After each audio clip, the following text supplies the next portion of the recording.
Кут медиа каналына катталыңыз жана Билерман Ордо интеллектуалдык оюндарын көрүп туруңуз.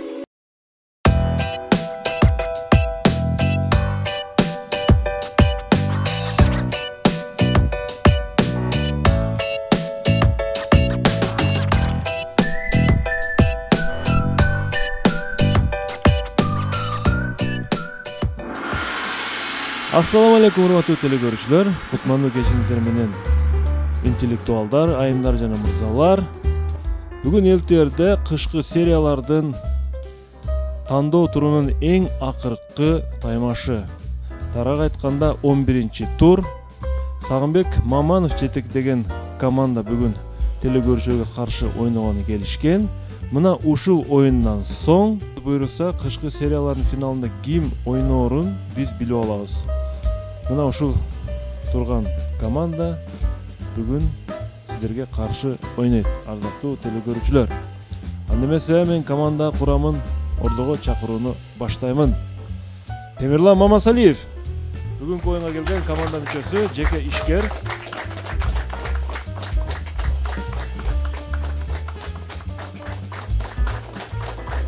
Залкар Юсупалиев, педагог. Команда мүчөсү.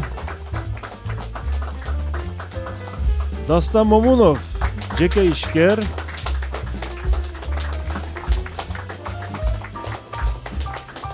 Данияр Исаев, студент.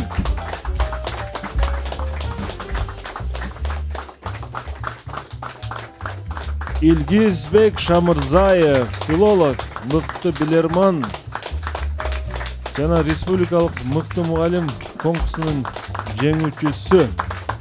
Капитан Сагынбек Маманов, тарыхчы, команданы бир топ жылдан бери жетектеп келе жатат. Мына ушул команда бүгүн эң акыркы оюнду ойномокчу.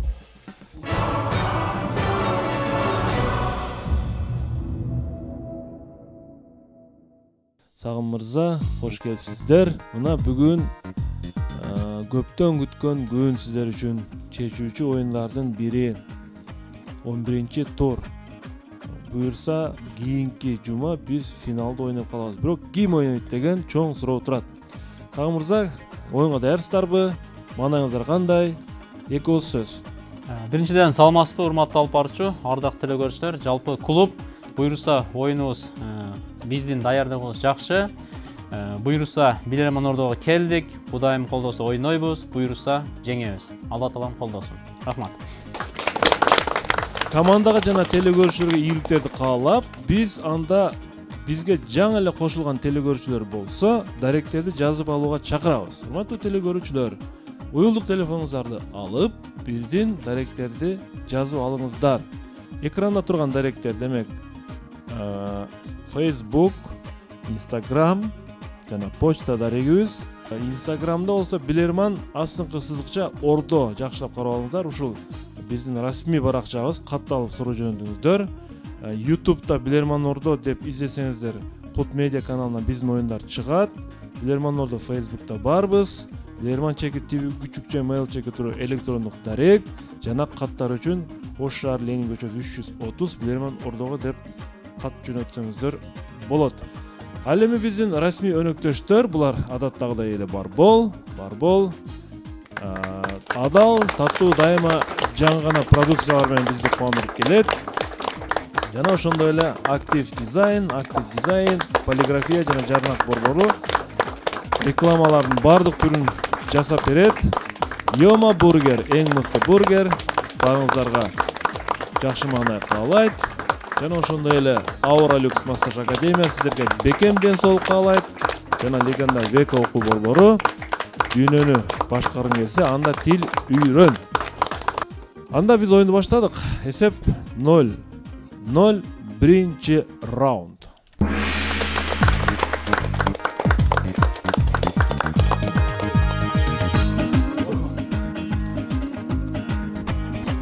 Канча эсепти болжоп турасыз Илгиз мырза бүгүнкү оюнда? Урматтуу алып баруучу, негизи оюн алдынан бери болжолду айтуу деле кыйын, себеби кандай суроолор келди, суроолордун бир деңгээли кандай, аны билбей туруп бир эсепти айтыш деле кыйын, бирок колдон келишинче бүгүн ири эсепте команда жеңүү үчүн аракет кылабыз. Анда биринчи суроо. Бакыт Ташполотов Сусак районунан сиздерге каршы суроо жөнөткөн. Бүгүн биздин өткөндө студиябыздын коногу болуп кетти Сагын мырза, Тынчтык Кубатбеков. Бүгүн мыкты билерман үчүн дагы 1000 сом акча сыйлык берет, жана мыкты телекөрүүчүгө дагы 1000 сом сыйлык бермекчи. Урматтуу билермандар. Сиздер көрүп турган бул буюмду акыркы убактарда Улуу Британиянын бир нече жашоочулары натыйжалуу колдонуп жатат. Сиздер бул буюмдун сырткы көрүнүшүнөн мышыктын силуэтин жана анын баш бөлүгүнө орнотулган кичинекей коңгуроону көрүп турасыздар. Бул коңгуроо. Бул буюмду Британиянын жашоочулары кандай максатта колдонуп жатышат азыр кетти. Урматтуу алып баруучу, мөөнөтүнөн мурда жооп даяр. Алгачкы жоопту Ким жооп берет? мырза айтып берет. Илгизбек. Урматтуу алып баруучу, бул сүрөт боюнча менде кабарым бар. Бул сүрөт боюнча айта кете турган болсок, бул буюм телефондун башына бул буюмду орнотуп туруп, көбүнчө ушул адамдар мышыктар менен сүрөткө түшүп жатканда мышыктын көзүн камерага багыттайт.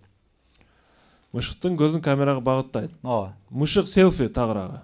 Ооба. Жооп тура 1-0. Мышык селфи деп койсок болот экен. Көбүнчө ушундай абалда түшсө мышык бай алаксыбай көзүн бир точкага кармап турат экен. Жана сүрөткө селфиге түшкөндө мышык менен аябай ыңгайлуу экен. Эсеп 1-0. Команда 1 минутта үнөмүндө сактай алды. Бүгүн 11-чи тур, эң акыркы оюн, кышкы сериялардын 2-чи раунд.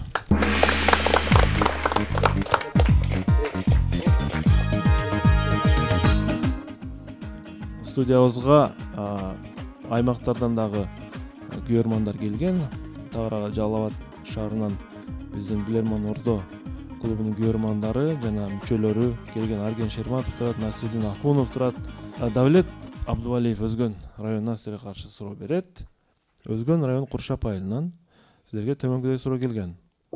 Пиццалардын аябай көп түрлөрү бар. Брендке айланган түрлөр да бар. Ошолордун бири Domino's Pizza деген дүйнөдөгү эң белгилүү пиццериялардын бири.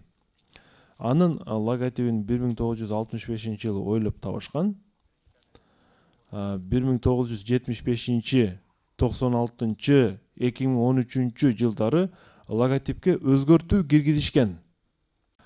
Сиздер көрүп тургандай 2013 жылкы логотипинде пицца деген жазуун алып салышкан. Караңыздар мына. 1965 жылы ойлоп табылган болсо, сол жактан баштай турган болсок, 1965 жылкы логотиптин көрүнүшү, андан кийин 75 жылкы логотиптин көрүнүшү, андан 96, андан кийин 2013 деп турат. 2013 жылы болсо пицца деген жазуун алып салышкан. Эмне себептен пицца жазуусун алып салышкан? Кетти минута. Пицца мунун арасына байланыштуу эмеспи?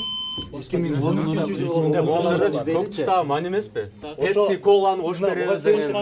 Кызыл болуп келип атат да, кызыл болуп келип атат да. Экөө жашыл болуп калып атат, көк түскө өтүп калып атат. Башка фирмалар компания кошумча рекламаларда Кошумча беришкенбиз. Пицца сусундук же кола деген жана кошулуп кеткен. Domino's пиццаны неге өчүрүп койгон? Пицца иштеп чыгарган болсо, балким ошол жылдан баштап дагы бир иштөөгө дагы бир нерсе кошулган. Жылдардагы мани эмес, Пицца эмес, башка нерсе. Domino's деген мани.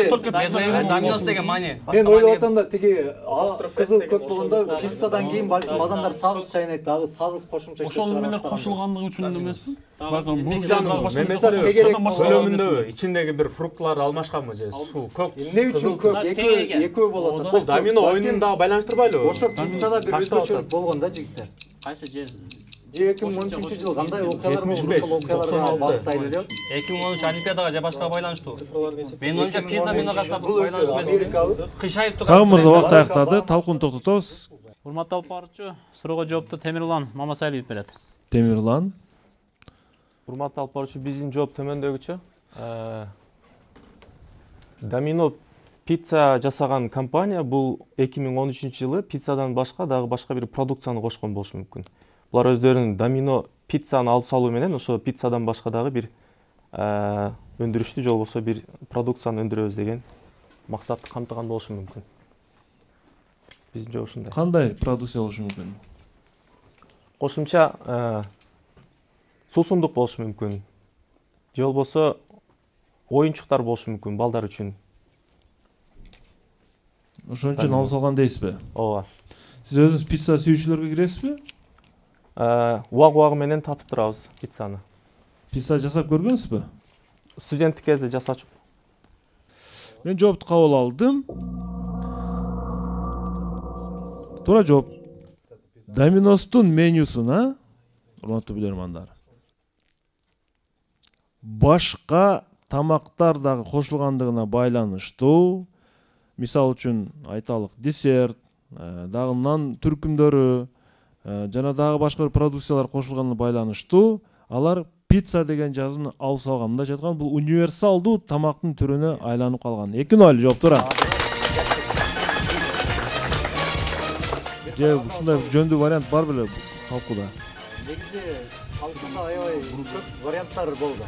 Биз даярдыкта да сүйлөшкөнбүз, көбүрөөк вариант чыгаралды, бирок кээде көбүрөөк варианттын чыгышы дагы жооп берүүдө башаламандыкка алып келип калат экен да. Бирок бул жерде Темирлан мырзанын логикасы ошол туура жоопко жакыныраак барды. Сөз жок. 3-чү раунд. 3-чү раунд. Сиздин клубтун ичинде ойногондордон кимдир бирөө пицца жасап саткандар барбы? Атайын пицца жасап, пиццерияда иштегендерчи пиццерияда?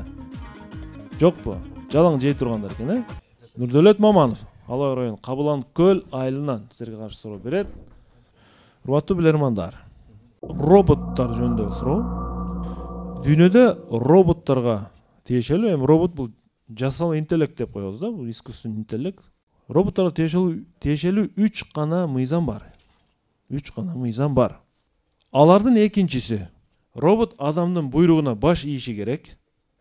Эгерде ал буйруктар биринчи мыйзамга карама каршы келбесе, 3-чү мыйзам, робот биринчи жана экинчи мыйзамдарга карама каршы келбегенге чейин өзүнүн коопсуздугун сактоосу жөнүндө кам көрүшү керек.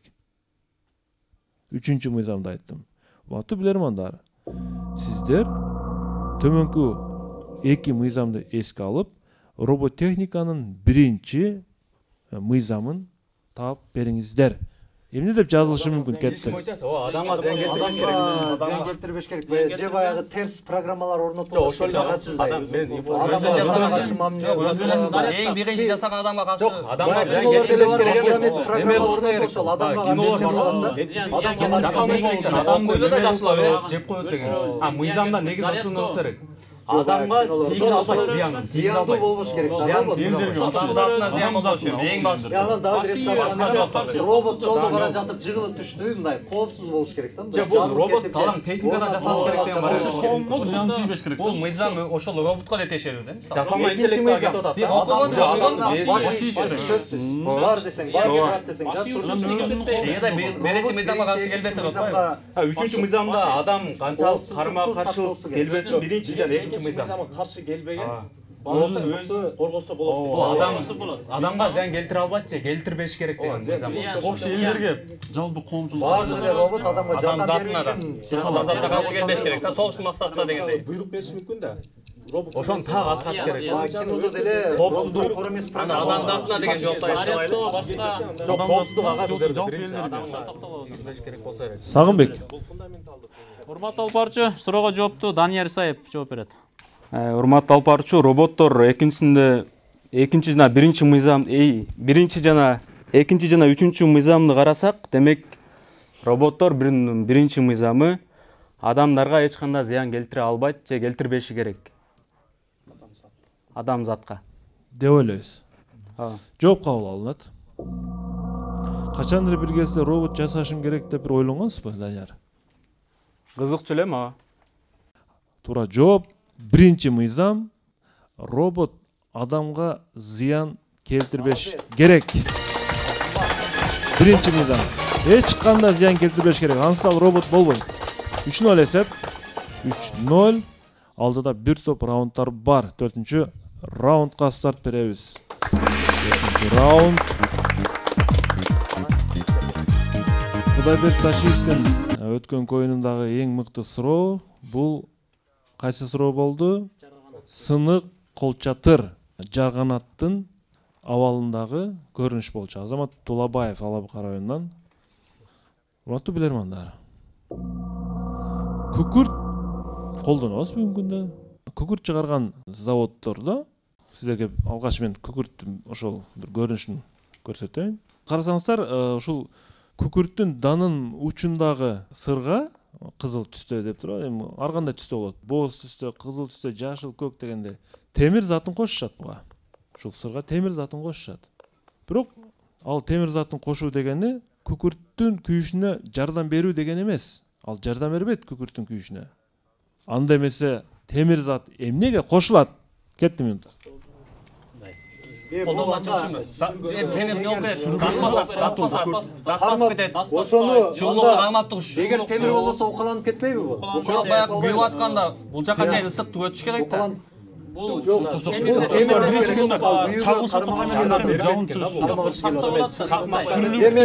эгерде нымдыкта сакталып калат балдар, нымдыкта сакталып калса, балким ошо темир нерсе менен батыраак коргойт. Чагуу эмеспи? Жылуулукту сакташ үчүн эмеспи? Сүрүлүк үчүн көйдөт. Сүрүлүк үчүн эле Бул кайра карама каршы келип атпайбы? Бул жерде башка бир логика жок. Темирдин эмесине өтөлү, эмне Мисалы, чөптөгүздү алып жүрөбүз, сууга түшүп калат, ал эзилбейт. Темир бармап кысылгыны эме кылат, сактайт. Сактайт биринчиси. Мен ойлоп атам, балким чөптөгүздү кургатканда ошо темир нерсе менен күндү тартат. Тезирээк күйгүзүп берет да баягы. Тез күйгүзүп берет. Карама каршы келет деп атпайбы? Бул жанагы жана чыгарышы мүмкүн да. Күкүрттү күйгүзүшүнгө карама каршы келет деп атат. Ошону сакташ мүмкүн. Адамга башка темирдин касиетин эске алалы. Мүмкүн дагы. Жыгач менен байланыш жокпу Темирдин касиети. Жыгач күкүрт. Кагазда турган нерсе да. Кармап турат, бири-бирине жармашып турушунда. Темирдин касиеттери кандай өзү? Темирде. Темир мындай жылуулукту. Вакыт бүттү, Сагым мырза. Ким жооп берет? Урматтуу алып баруучу, бул суроого жоопту Залкар мырза берет. Залкар мырза, сиз кесибиңиз боюнча негизи физик. Анда бир аз жакындык бар экен. Жооп бере бериңиз. Жооптор өтө көп болуп кетти. Күкүрт колдонбойсузбу үйдө? Колдонобуз. Колдоносузбу? Жооп бере бериңиз. Темир затын кошконунун себеби ал жердеги жылуулукту сактап бериш үчүн. Кайсы жердеги? Ошо күкүрттү жандырып атканда жылуулукту сактап бериш үчүн. Күкүрттү күйгүзүп жандырып жатканда жылуулукту сактап бериш үчүн. Кургат абалыкта сакташ үчүн да, кайра абалына келиш үчүн. Физикада ушундай мыйзам барбы? Суу болот, башка болот дегендей. Түшүнүктүү, жооп кабыл алынат. Ордодон пикир сурагым келип атат. Каманан жоогун уктук. Жылуулукту сактап туруш үчүн темир зат кошуш мүмкүн деди Арген мырза. Сизде кандай вариант бар? Мисалы биз ойлоп атабыз, ал отту кармап туруш үчүн мындай көбүрөөк убакытка кармап туруш үчүн балким. Же болбосо кандай бир жаман жыт чыга турган болсо, ошону дагы алдын алыш үчүн да деле болушу мүмкүн ал. Түшүнүктүү. Дагы кимде ой бар? Урматтуу алып баруучу, бизде эки вариант бар. Ошонун бирөөсү ушул баягы энергетикага альтернатива катары күкүрт, альтернативдеги отун. Бул эме болушу мүмкүн, баягы күйө турган сырга деп коебузбу, учунда кызыл. Ошолорду мындай катуу бекем укаланбаш үчүн, мындай кармап бериш үчүн деп ойлоп атабыз. Түшүнүктүү. Эми урматтуу билермандар, негизи сүрөттө, монитордогу сүрөттө караңыздар, күкүрт бир тараптуу турат, бир тараптуу салынган кутуга, бир тараптуу, башаламан эмес. Бир тараптуу салыш үчүн бул жерде эреже болуш керек. Ал кандай эреже? Бул сөзсүз түрдө заводдон чыгат дедик, Күкүрттөрдү упаковка кылганда, жыйнаганда, урматтуу билермандар, магнит бар, заводдо магниттер иштетилет. Күкүрттүн темир зат кошулган тарабы магниттерге бир тараптуу болуп жабышканда, муну кыркып кутуга салыш үчүн, урматтуу билермандар, заводдо маселе. Бардыгы магнитке жабышат жана кыркканга оңой болот. Кутуга атайын, бул эми майда да, ошон үчүн. 3-1 эсеп. 3-1 жана бул суроону жөнөткөн Азамат Тулабаев, Ала Бука район тургуну. Биз куттуктайбыз, жакшы суроо жөнөткөн. Байкоочу билермандар, мыкты суроого телекөрүүчүлөрдү аңдап турабыз. Эми бул жерде Сагым мырза бүгүнкү биздин студиябызга бир конокту сөзгө тарталы. Саламатсыздарбы, урматтуу телекөрүүчүлөр, урматтуу катышуучулар. Билерман Ордо аябай сонун оюн болуп атат, интеллектуалдык оюн. Баягы жакшы сөз бар, билимдүүнү көрсөң көңүлүң ачылат деп.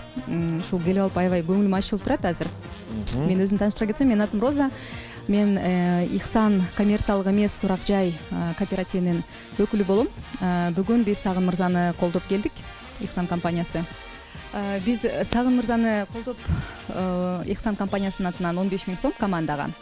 Анан дагы бир жакшы бир сертификат бар болчу. Ошол сертификатты да көрсөтө кетсем, биз Ихсан компаниясы, Ихсан Construction деп эми курулуштарды дагы баштадык. Кудайым буйруса, Ош жергесинде дагы өзүбүздүн курулуштарды баштаганыбызга байланыштуу ушул команданын арасынан эң мыкты билерманга 100 000 сомдук сертификатты подарить этсек. Биздин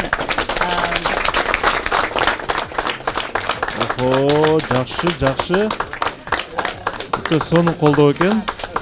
Биздин салынып жаткан үйлөрдөн бирөөсүнө эге болсун, ошол мыкты билерман. Ошол мыкты билерманга насип этсин. Чоң рахмат. Анда өтө жакшы колдоо экен Сагын мырза. 6 билерман ичинен ким 100 000 сом сертификатка ээ болор экен. Бул дагы бир маселе болду эми. Демек, бул жерден биз оюндун акырында Роза айымдын өзүн дагы эксперт катары сурайбыз. Демек, Роза айым гана менимче бул жерден ушул 6 билермандын бирөөсүн тандайт деген ойдомун. Оюн улантылат.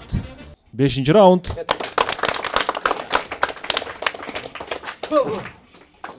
Өз учурунда биз клубтун атынан Роза айым Ихсан коммерциялык эмес турак жай кооперативинин жалпы жамаатына, Ихсан групп жамаатына биз ыраазычылык билдиребиз. Биз бул групп менен, компания менен тааныштыгыбыз бар. Учурда ушул калкты туракча менен камсыздоо боюнча бир топ иштерди алып барып жатканынан кабарыбыз бар. Instagram онлайн суроо. Ордо үчүн да бир бере коюлганда суроону кандай дейсиздер? 500 сом сыйлык бар ушул суроого. Өзүнүн жашоосунда 10 000, ал эми каза болгондон кийин Түштүк Америкада 3 миллион адамдын ислам динин кабыл алуусуна себепчи болгон Малькольм Литл деген адам кийинчерээк өзүнүн ысымын Малькольм X деп өзгөрткөн. Ал эмне үчүн мындай X деген өзгөрүп калышына, коомчулуктун суроосуна эмне деп жооп берген? Кетти минута. Малькольм X болуп калган. X эмнени түшүндүрөт?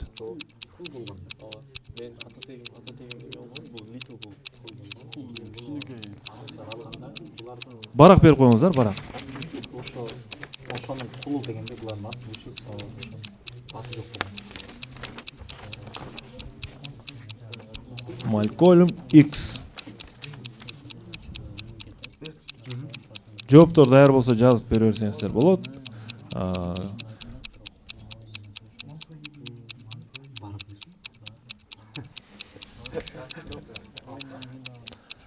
Өзүнүн аты Малькольм Литл. Магнитке тартылат деп улап кетөбүз. Өз жоопту билгенден кийин вариант чыга берет. Ошого бүт вариант ошого багыттай бересиң да. Андан көрө азыр нары кирип кетип калды. Күйгөн жагынан. Убакыт бүттү, урматтуу катышуучулар. Демек, микрофонду алып, Сагын мырза, тапшырдым сизге? Жок. Бериңиздер, Сагын мырза, бериңиздер. Сагын мырза, айта бериңиз, ким эмне деп жазыптыр? Айта берейин, а? Айта бериңиз. X белгисиз. Жок, баары тапшырып бүттүбү? Калгандар дагы бердиби? Кимдер бар берлик? Баарын алып алып, айтсаңыз жакшы болот анан. Белгисиз. Бул жак кимдин командасы? Так, Арген Шарматов командасы. Бул X белгисиз деп атат. Андан кийин толук окуйм ба? X белгисиз, Кудайдын жанында баарыбыз бирдейбиз. Мен белгилүү болгон келбейт. Белгисиз. X бул белгисиз. Андан кийин каза өлдү деген. Ушундай турабы? Мен почеркимди түшүнбөй атам. Ошондой мааниде экен. Жок, бул көзүн тирүүсүндө эле X болуп алган. Каза өлдү деген. Көзүн. Ошондой мааниде. Комментарий берсек болобу ушул эмеге? Экеле командадан түштү? Экеле. Комментарий бериңиз, Насирдин мырза. урматтуу алып баруучу, Малькольм Икс бул 1925-жылы туулган америкалык укук коргоочу болот. Ал монитордо сүрөтүн бердим. Атын эме Малик Шабаб деп дагы өзгөртөт, бирок Малькольм Икс деген себеби баягы Кудайдын асында баарыбыз бирдейбиз. Мен белгилүү болушту каалайм, ошон үчүн мындай Икс белгисиз болуп жүрөйүн деген мындай кичпелдик да, мындайча айтканда. Жупунулук кылып ошол Иксти. Кошумчаласак болобу? Макул, эми сиздерге упа жок, пикириңизди айтып коюңуз. Бул белгилүү болгондой кара денелүү адам болгон, атын атаган эмес да. Мунун кулу деп аталган. Анан ошондуктан мунун аты көмүскөдө калып, менин атым белгисиз болуп калган деген маани туюнтат. Little деген ошонун кулу деген. Түшүнүктүү. Мында бир маңыздуу Насирдин мырзанын пикири да маңыздуу. Икс бул белгисиздик билдирет, бирок түпкү себеби кул ээлөөчүлүк доорунда чындыгында кул ээлери өздөрүнүн аттарын берген да, кара түстүүлөргөчү. Анткени ал ошонун кулу болуп эсептелген. Ошондуктан дагы бул мен кул баягындай мен үстүмөн эч ким жок. Ошон үчүн мен тиги X'ти коем деп X белгисин коюп алган. Негизи мунун өзүнүн аты Эль-Хадж Малик Эш-Шаббас деп дагы мусулманча ат койгон. Мен Насирдин мырзанын оюн колдоп, мен Насирдин мырза командасын бүгүнкү суроого аракет кылып маңыздуу жооп берди деп ойлойм. Насирдин мырзага актив дизайн 5 сому сыйлык. Куттуктайбыз. Оюн улантылат. Нурзат Мусаланова, Карабора району Чолпонбай айылынын тургуну. Урматтуу билермандар, сиздерге 3 ойло болуп калды. Мен мониторго дагы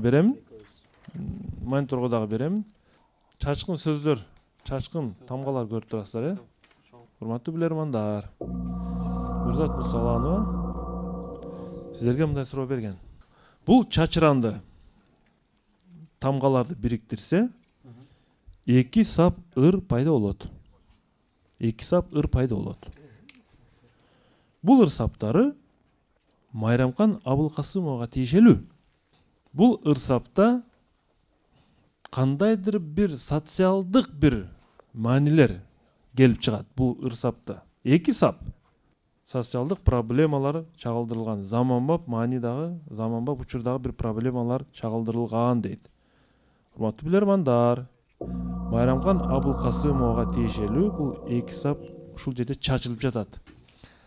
Кетти. Абылкасымова мен эстелик сүйлөйт деген кыздар жөнүндө. Бул эстелик адам болчу бир кезде, бул эстелик эмне үчүн кара, эмне үчүн ак эмес, эмне үчүн кара? Бул эстеликке дагы ошол айткан окшойт анда. Согуш эмес, согуш. Баардык ырларын эми жатка өзү социалдык проблемаларды эмнеге кайрылышат? Эч кызык көрбөгөн. Эне бала, ажырашуу, тагдыр, согуш дагын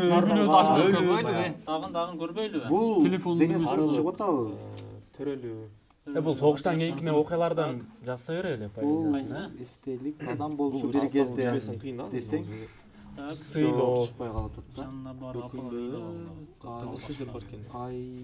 туташтык мындай кайсыл Мирза ташына жазылган эмелер мындай эле мындай караса сөздөр чыгат окшойт. Кайсыл жол баягы өрмөзгө зайыпты ошол элди мемел деп кайсыл элден жүдөгөйсөң зайыпты, ошол элдин улуна кой айыпты. Могу жерде мындай чыгып атат өзү үчүн. Кайсыл Сен немени айтсаң? Кайсыл элден жүдөө көрсөң зайыпты? Doğrudu. Зы жок да. Жок болду. Сагамбек мырза, убакыт бүттү. Ким жооп берет? Аракет кылып өзүн жооп берүүнү аракет кылып көрөйүн. Бул жерде ушундай чечмелениши мүмкүн. Кайсыл доордо жүдөө көрсөң зайыпты, ошол элдин улуна кой айыпты. Деген сап бар дейсизби? Ушундай болушу мүмкүн, ооба. Ушулар бир аз уюкашат. Бир элементин көрсөтүп бере аласызбы? Мына мисалы үчүн К, А, мынакей. Доордо. Кайсыл доордо жүдөө кетат, Ж, Ы, Д, жүдөө. 2 Ö кетат мына, жүдөө. Кайсыл доордо жүдөө көрсөң айыпты, айып, зайыпты,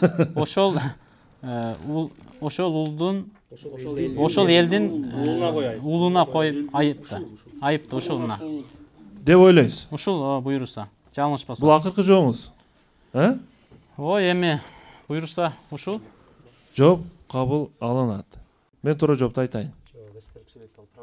Бул жерде, урматтуу билермандар, кайсы элде жүдө көрсөңүз айыпты, ошол элдин уулуна кой айыпты деген ырсаттары чачыраган түрдө берилген. Жооп туура. 4-1 эсеп, дагы бир упай алды. Оюнубуз болсо улантылат. 6-чы раунд. 2-чы раунд.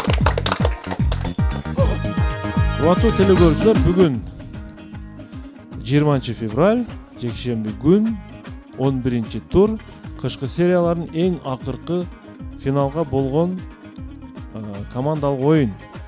Буюрса, бүгүн мына ким финалга ойнойт билинет. Супер Блейдс. 3 секунда 20 секундадан команда курамында бир адам гана ойнош керек. Сагын мырза, ким калат? Даниярга Супер Блейдсти беребиз.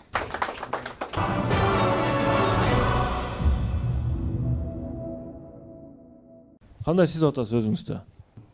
Аябай толкунданып атат, уят болуусу мүмкүн, кыскасы команданы алдыга сүрөбү. Биринчи суроо сизге каршы тагыраагы. Бишкек шаарына Венера Исакул кызы суроо жөнөткөн. Өткөндө кимдин командасына берилди, Кудайберди Ташевдин командасына бир суроосу берилди. Сизге мындай суроону жөнөткөн. Жазыңыз. 3 Үтүр коёсуз, 3 дагы. Үтүр. 2 Үтүр. 4 Үтүр. 3 Үтүр. 4 Үтүр. Суроо белгилер экен. Суроо белгилер экен айтор. 1-2 суроо берин кошосуз дагы улайсыз да, суроо белгилер экен бул жагы. Эми сизге мынтип суроо берип атат бул телекөрүүчү. Ушул удалаштыкты аныкта дейт. Бул жерде кандай удалаштык бар?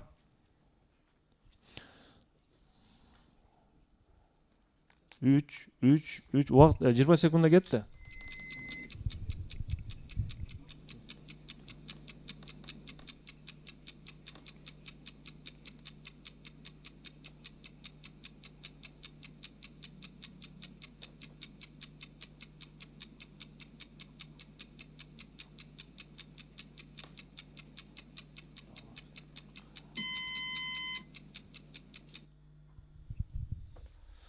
Данияр мырза, эмне үчүн мындай чыгып атат? 3 2 4 кайра 3 кайра 4 анан дагы демек уланып кете берет деп атат да. Данияр мырза, бул жерде бул жерде кандай чечмеленет? Бул сандар эмнени билдирип атканына так токтоло албадым, бирок менин жообум калган суроо белгилери 2 3 3 болушу мүмкүн. Эмне үчүн? Дал келдүү максатында эле, мисалы башында 3-3-2, 4-3-4 болуп башталса, аягы демек 2-3-3 болуп бүтөт. Бул кандайдыр бир нерсенин цифралары же сандары болушу мүмкүн. Кандайдыр бир нерсенин. Жооп кабыл алынат. Мисалы, адамда тиштердин өсүшү мүмкүн. Сүт тиштер ушуга байланыштуу болушу мүмкүн оюнча.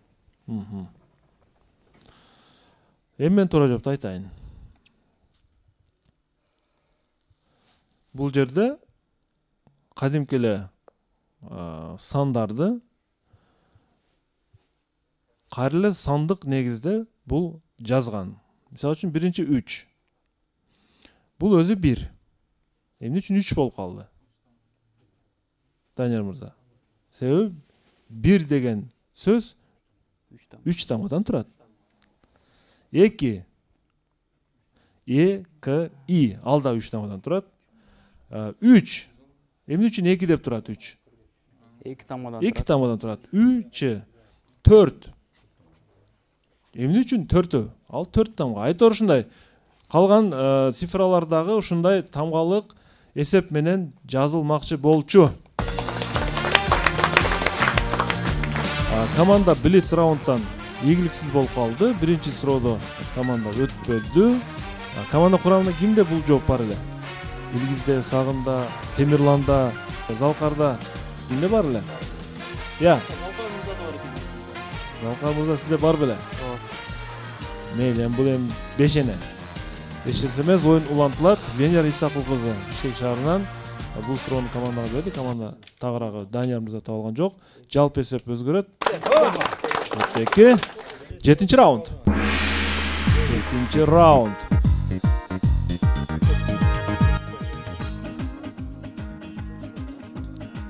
Instagram Билерман астыңкы сызыкча ордо. Урматтуу телекөрүүчүлөр, азыр Instagramга кирип, биздин ушул баракчабызга катталып суроо жөнөтсөңүздөр. Марс уулу Ринат экен, Марс уулу Ринат Өзгөн районунан силерге каршы суроо берет. Өзгөн району Жаңы Өзгөн кварталы, Карим Акунов көчөсү. Афган согушу 1979 башталган, 1989 жылы аяктаган. Ушул аралыкта, ушул согушта, Афганистанда болгон согушта, Советтер Союзунан барган жоокерлер айрым учурларда өздөрүнө берилген октарларды, патрондорду ысык сууга кайнатышкан. Ысык сууга кайнатышкан. Эмне максатта алар мындай кылышкан? Минута кетти. Жарылып калмаш үчүн ысык суу кайнатышкан. Неден жасалат өзү? Октары. Неге кайнаткан?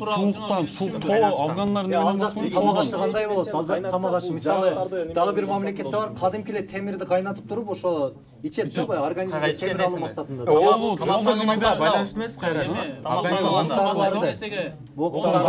Бир ошондо Афган согушта бир жугуштуу кеселдиктер жүргөн эмес беле, балким булар анемиянамы же? Автоматты сууга туруп атса үн чыкпайбы же? Бул эгер күчтүү автомат болсо, ысыкта дагы сууга керек да. Негизи негизи максат. Жок, салпат болсо, эмне үчүн ошо суудун эмне болот? Салбаса не болот ошондой эсептен? Жок, ал салбаса деле атат ал. Таптагыр башка пороктан денеңиздеги оруктарга жатышат, жана тарсылдап жарылып турат. Будильник катарында дейсиңби? Жок. Башка жетпей калса, балким ошо кандайдыр бир зат бөлүп чыгарат да, ошо витамин бөлүп чыгарат да. Арасында бир жана Сагым мырза. Убакыт аяктады. Бул суроого жоопту Дастан мырза берет. Дастан Момунов. Урматтуу алып барчу, биздин командада бул суроого бир нече жооптор чыгып атат, бирок биздин оюбуз боюнча бул октарларын кайнатып, ал октарлардан кайнаганда сууга октарлардын составындагы нерселерден чыгып, аны өздөрү үчүн баягы пайдаланышкан же дарылык касиетте, дарылануу максатта денесинде тери оорулары болуп калышы мүмкүн, ошол нерселерден. Афганистан ысык болсо, ал жактагы чымын-чиркейлерден дагы коргонуу максатта октарлардын ошол составынан чыккан, сууга чыккан нерседен пайдаланышкан да. Ошону пайдаланышкан да. Сууга чыккан, баягы кайнатканда сууга чыгат да ал.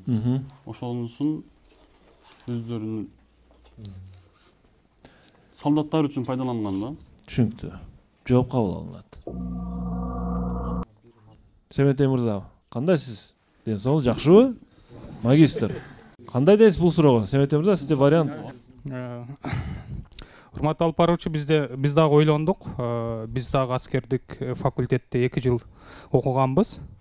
Ошол кайнатканда, мисалы, биз ошол автоматты жыйнап чачып атканда кээде колдор канап кеткен учурлар да болгон да. Канатып ошого чейин жеткирет. Аябай тез кылганда ошол колуңду сыйырып же кырып алышы мүмкүн ошол автоматтын жабдыктарына. Ошон үчүн ошол кандын жытын кетирүү максатында, балким же кандан тазалоо окту кандан тазалап, балким алар ишениши мүмкүн, кан жыттанган ок кан чакырышы мүмкүн дегендей бир. Туура жооп айтайын эми. Менимче калган билермандарда олуттуу бир варианттар жок экен. Афганистан. Согуш. Афган айылдары, базарлары, советтик жоокерлер. Сууда кайнатылган октарлар, урматтуу билермандар, өзүнүн күчүн жоготот биринчиден. Өзүнүн химиялык күчүн жоготот. Жараксыз абалга келет патрон. Патрон ошо патрон боюнча салат да, ошо боюнча салганда кайнатат жана ал өзүнүн күчүн жоготот. Жараксыз абалга келет. Ал атылбайт. Автоматка салганда, урматтуу билермандар, атылбайт. Демек, аны эмне кылат булар? Сууда кайнатылган жез жылтырап өңүнө чыгат. Биринчиден, экинчиден советтик жоокерлер бул патрондорду көтөрүп алып, ооган базарларына барып, соодагерлер менен айырбаштаган товарларды, урматтуу билермандар, ок сатабыз, аласыңбы деп, алар алдаганда, мындайча айтканда, тиричилик үчүн кандайдыр бир азык түлүктөрдү алышка туура келген. Анткени бардык эле тамак аш жетишсиз болгон бардык жерде. Булар афган соодагерлерин алдашып, октарларды товарларга алмаштырып, андан кийин анан өздөрүнүн муктаждыктарына жумшаган, урматтуу билермандар.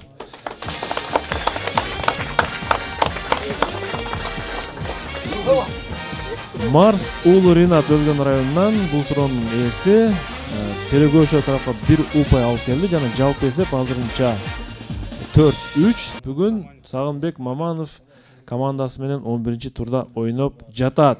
8-раундга старт беребиз. 8-раунд. Мен бул суроо биздин редакцияга келгенде мен бир топ ойлондум, мурда келбеди экен деп, көрсөм мурунда келген экен, мындан бир топ жыл мурда. Бирок мен аны оюнга койбогон экенмин. Суроо ээси ким экенин эстей албай атам, бирок аны оюнга коюлбаган экен. Актив дизайндан суроо. Биздин өнөктөшүбүз Актив дизайн сиздерге каршы суроо берген. Урматтуу билермандар, дүйнө жүзүндө статистика боюнча ушул нерсенин 90%, кайсы бир нерсенин 90% ачылгандан кийин, кайра 1 жылдан кийин жабылып калат экен. Урматтуу билермандар, 90%. Демек 10% гана жабылбайт. Ачылат, 1 жылдан кийин кайра жабылып калат экен. Эмненин 90% кетти? Кетти минута. Статистика боюнча булардын ачылгандыгы 90% кайра 1 жылдан кийин ачылган нерселерди эсептейли. Аккаунттарда. Бул тамак ашка тиешелүү нерсе эмес. Статистика. Не ачылат? Илимий ачылыштарга банк эсептерде эле болушу мүмкүн. Банк эсептерде илимий жактан бир нерсени ачат да калып кетет. Депозиттер ачылып, илимий жактан бир нерсени ачат да аягына чыкпайт да кайра жабылып калат ошо. İşte onun da ачылып кете албайт. Bir жылга жетпейди деп же, 1 жылдан кийин. 1 жылга жетпейди. Депозиттерин 1 жылга болобу? Бул лимит эмес, ошо 1 жылга төгөнө турган бир нерсеси. 90% ачылгандан кийин 1 жылга чейин 90% мисалы 10% эмне эмес, Америкага баа. Булар донорлор эмес, компаниялар, кайрымдуулук компаниялары балким. Фонддор. Сетовой маркетингдер ошо. Сетовой маркетингдер аккаунттар. Демек 1 жылда аз убакытка ачат болду. Биз өзүбүздүн ишмердүүлүккө 1 жылда кандай нерселерге жеткен агентстволор бар. Интернет тармакта аккаунттарды ачууга туура келет, бир играны ойногондо же приложение киргенде. Сагын мырза. Урматтуу алып баруучу Илгизбек Шамырза жооп берет. Илгизбек мырза. Урматтуу алып баруучу, негизи бүгүнкү күндө интернет ааламы кыйла өнүгүп жатат. Андыктан бир нече тиркемелер аркылуу адамдар түрдүү почталарды ачып, ошол сайттарга катталат, тиркемелерге катталат.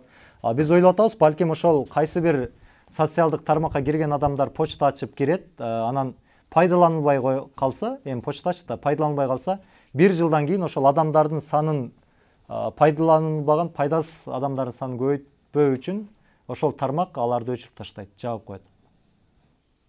Демек сиз социалдык тармактар дейсиз? Ооба, почталар. Илгиз мырза, сиз эмне үчүн тамак аш индустриясынан узакташтыңыз бир талкуу учурунда? Негизи мен кайсыл бир учурда ушул ишкердик менен да бир кызыгып калган жайым бар. Ал учурда ошол бир китепте момундай маалымат келет. Эгерде чыгашага учурабаймын десең, анда кийим соодасы менен алектен, тамак аш соодасы менен алектен, себеби буларга болгон муктаждык адамдарда ар дайым болот деген да. Ошондуктан мен бул вариантка анча жакын барбадым, колдободум. Туура жооп.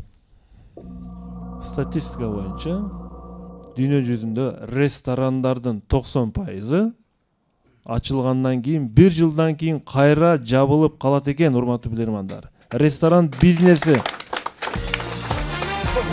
Ресторан ишмердүүлүгү жөнүндө сөз кетти. Балким тамак аш боюнча кайра бир талкуу жүргүзсөңүздөр деле болмок эле. Бул статистика боюнча тескери да Кыргызстан 90% 90% кайра байып кетеби? Ошол 10% мен ойлоп атам Кыргызстан окшойт деп. Болушу мүмкүн. Эсеп 4-4. Теңдешүү. Демек, актив дизайн суроосун команда тапкан жок. 9-раунд. 9-раунд. 6-5 эсебинде Кудайберди Ташиев жыйынтыктаган оюну. Бул мындай айтканда максималдуу чек. 100 000 сомдук сертификатты кайсы билерман алышы мүмкүн? Тынчтык Кубатбеков, Гуанчжоу. Иероглиф болбой эле коюшун үмүт кылабыз. Ошо бир нече иероглиф жөнөттүр да. Бирок караңыздар, урматтуу билермандар. Суроо. Мен иероглифти чийип көрсөтпөй эле коеюн, баары түшүнбөйсүздөр. Мен анын айтылышын айтайын. Ань иероглифи, мянь. Бул там башы, ань, мянь деген иероглиф, там башы деген түшүнүктү берет экен. Жазып коюңуздар. Нюй деген иероглиф аял деген маанини билдирет. Нюй. Демек, жөнөкөй иероглифтерди айтып атат сиздерге. Ань, мянь, там башы, нюй, аял. Билермандар, бул ань иероглифинин ичиндеги компоненттерди көргөндө эле менин оюма кыргыздын бир накыл сөзү келди дейт. Жана анын мааниси да ошого жакын экендигин байкадым дейт. Урматтуу билермандар, сиздер ошол накыл сөздү иероглифтеги маанилерге байланыштырып мага таап бериңиздер дейт. Там башы жана аял. Кетти минута. Аял эшиктин туткасы деп эле. Аял үй куту. Аял башы болот. Биринчи сөз эмне деп атат? Аял үйдүн Там башы аял. Накыл сөз бул аялдарга тиешелүү. Аялды башынан кармаган. Кыздын үйдө кыл жатпайт. Аял там башы. Кыздын үйдө кыл жатпайт. Ошол деле жакшы өрөндүр. Аялды башынан кармаган. Там башты элестеткиле, анан аялды элестеткиле. Ол чатырбы же? Тамдын башы да, анан Аял башынан карма. көбүнчө бош болот. Аял үйдүн куту. Аял үйдүн куту. Аял үйдүн түркүгү. Аял үйдүн тиреги. Түркүгү десем түркүк баягы. Тиреп турган түркүгү да. Ортодагы. Эмне болот? Дагы анан башы бош болот, тамдын башы бош болот. Үйдүн эң чокусунда болот. Анга ань дейт. Элементи, мянь. Үй кожойкеси баягы. Үй кожойкеси бул да жакшы өрөнд. Аялдарга Накыл сөздөр. Эненин сөзү ок. Жок, атан сөзү өзүнчө. Ушундай бир сөз келет да. Неме көрбөлү? Накыл сөздөрдү. Аял үйдүн куту. Аял үйдүн түркүгү. Сагым мырза убакыт аяктады. Эми биз мына окшоштурууга аракет кылайлы. Эми бул жерде Өзүңүз жооп бересизби ошондо? Ооба, өзүң жооп берем. Аял же болбосо эне үйдүн куту деген биздики жакыныраак вариант келип жатат. Эне үйдүн түркүгү дегенде келип жатат. Эне үйдүн түркүгү, аял үйдүн куту. Эне үйдүн куту. Эне үйдүн куту. Куту, түркүгү дегендей. Жооп кабыл алат. Бул иероглиф, мен туура жоопту айттым. Биздеги аял үйдүн куту деген маанини келип чыгарат экен. Жооп туура. 5-4. Өтө кыйынчылык менен команда тапты. Команда үчүн чындыгында өтө оор раунддардын бири болду. 10-раунд. 10-раунд. 10-раунд. Эгерде азыркы раундду команда туура таба турган болсо, 6-4 эсебинде команда жеңишке жеткен болот. Мирлан Абдыразаков, Бишкек шаарынын тургуну. Урматтуу билермандар. Сиздер көрүп турган оюндун аты, аталышы Go деп аталат. Ушул оюнду ойноп жатып, япониялык киши ойлоп тапкан экен муну. Бүгүнкү күндө айталы ушул оюнду көпчүлүк адамдар колдонушат. Япониялык ошол ойлоп табуучу эмнени ойлоп тапкан? Бул ой менен кетти минута. Урматтуу алып баруучу, мөөнөтүнөн мурда жооп даяр. Темирлан мырза жооп берет. Темирлан мырза өткөн оюнда дагы эң акыркы суроодо менимче куткарып кеткен. Ал кайсы суроо эле? Шахмат түрлөрү, шахмат түрлөрү. Бул Масахиро 1992 же 98 жаңылышпасам, ушул Go оюн ойноп жатып, анын акырында ошо азыркы QR код деген жаңы технология да бул. Берки штек коддун орун алмаштырган азыркы QR кодду ойлоп тапкан. QR код. Сүрөттөр ичинде окшошуп турат бул жерде ооба. Жооп турат. QR код.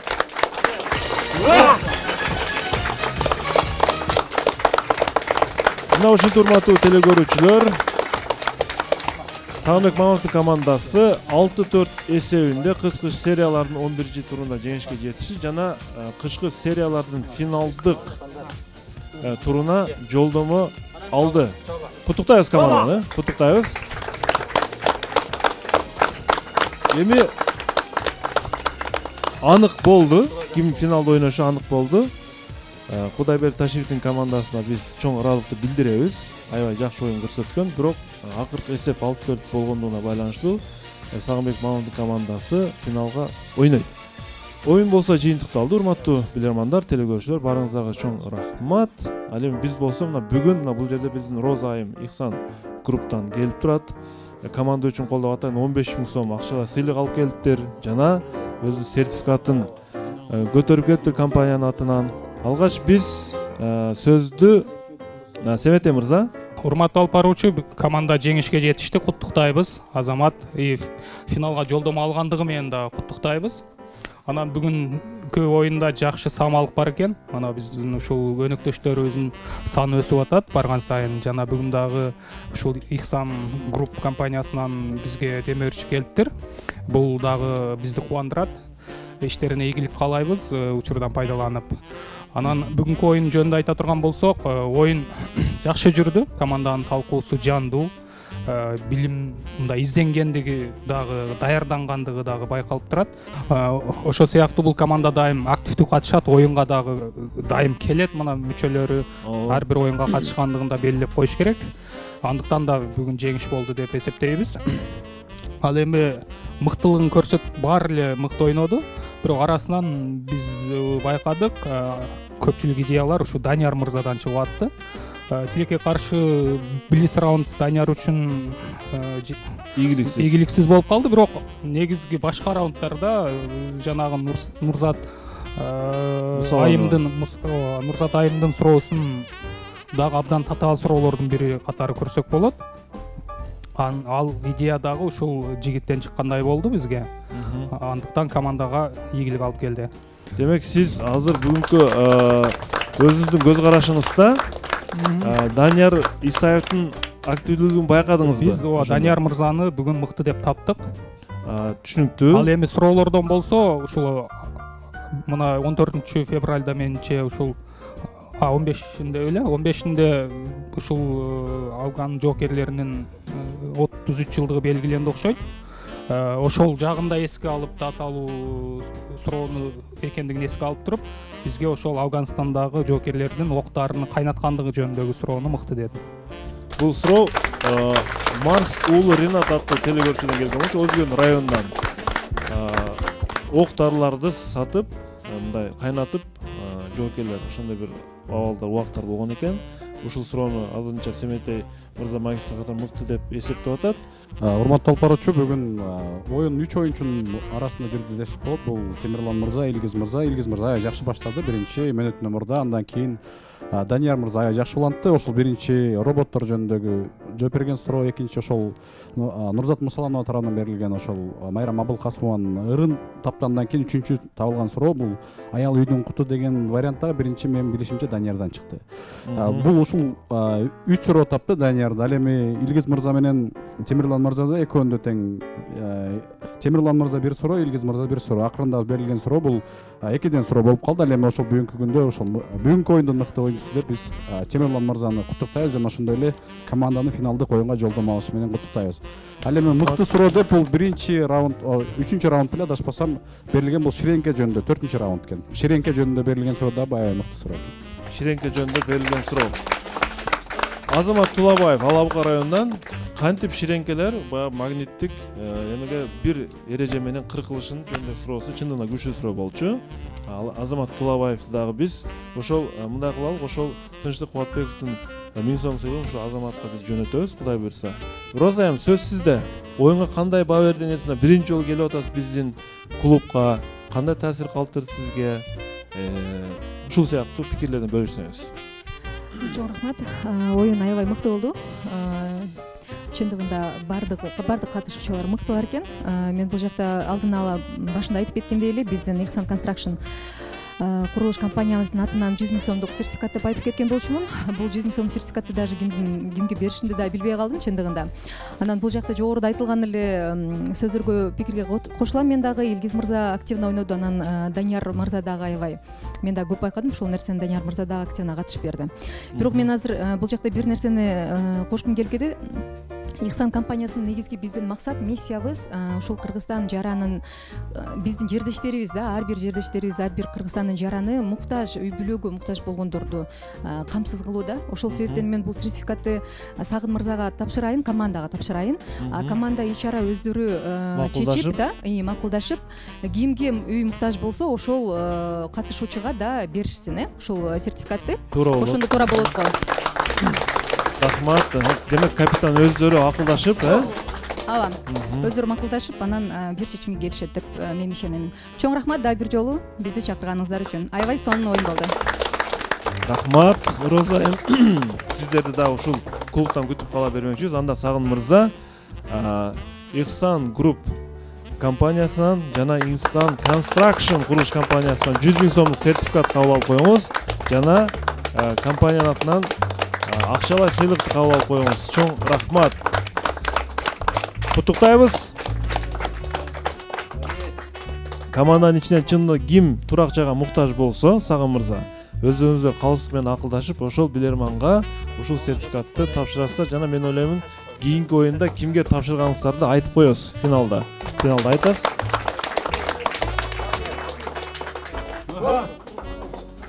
Демек, бүгүнкү оюнда эки телекөрүүчүнүн сүрөсү мыкты деп эсептелди.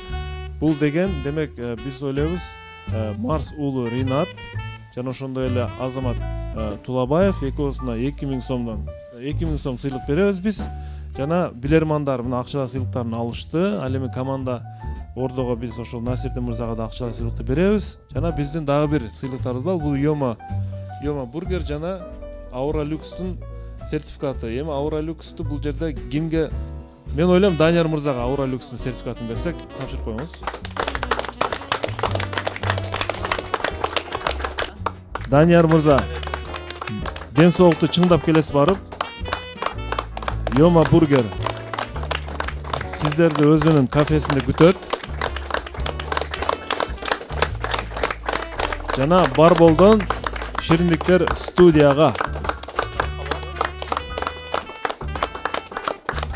Торт, токоштор, кексилер, пряниктер баары сиздер үчүн. Сагын мырза, жыйынтап пикириңизди айтып коюңуз. Биринчи кезекте жалгыз жаратканга чексиз мактоолор болсун. Ушундай илим берген, ушундай акыл берген, ушундай зирек болгон. Биз ушундай мына 13 жылдан бери командабыз ар дайым үндөйбүз. Изденели Кыргызстанда, коомубузда адамзатка кызмат кылган инсандар чыксын. Албетте акыл менен, билим менен биз дүйнөнү башкарабыз. Айрыкча кыргызстандыктар мыкты билим алсын деген уран менен билим менен алек болуп жүрөбүз. Буйруса дагы келечекте сөзсүз өнүгөбүз, Кудайым колдосо. Анан мен ойлоп турам, дагы буйруса спонсорлор, демөөрчүлөр көбөйөт. Биз бул жаңылыкты мына бүгүнкү буга чейин айтканбыз. Билим алсак, керек болсо үйдө утабыз, керек болсо машинада утабыз, шоң белектерди утабыз дегенбиз. Албетте билим менен. Мына бүгүнкү мына Ихсан атайын ушул компания келип буга чейин да бизге демөөрчү болгон финалдарда. Жетекчисине, жамаатына ийгиликтерди каалайбыз. Мына бүгүн дагы келип отурат. Бүгүн биз команда үчүн ушул жерде гана келип сюрприз кылдык. Команда үчүн изденсин, билим алсын деп. Албетте дагы буйруса аябай көп мындай белектер, жамаатына ийгиликтерди каалайбыз. Буга чейинки дагы демөөрчүлөргө ийгиликтерди каалайбыз. Биз келдик, буйруса ойнодук, Кудай кааласа жеңдик. Ийгилик каалайбыз. Рахмат. Утушка ээ болгон телекөрүүчүлөр куттуктайбыз. Ихсан Group компаниясына чоң рахмат Роза айым. Дагы бир жолу кош келипсиз. Бардык меймандарга, билермандарга, телекөрүүчүлөргө чоң рахмат. Билеги күчтүү бирди жыгат, билими күчтүү миңди жыгат. Техникалык режиссерлук топко рахмат. Кайрадан көрүшкөнчө финалда ассалому алейкум. Аман болуңуздар.